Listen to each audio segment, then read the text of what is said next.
If you find a good spouse, you find a good life. And the favor of the Lord will be upon you. Tignan niyo po yun, no?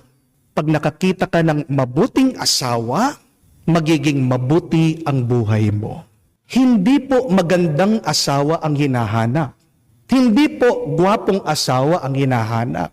Hindi po mayaman na asawa ang hinahanap. Yung mabuti lang.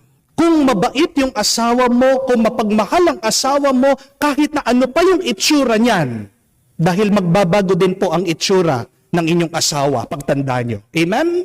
Pag mabait, pag mabuti ang asawa mo, pag matiisin siya, pag minamahal ka, kahit na nagbuibwisit ka, aba, jackpot ka na. Amen?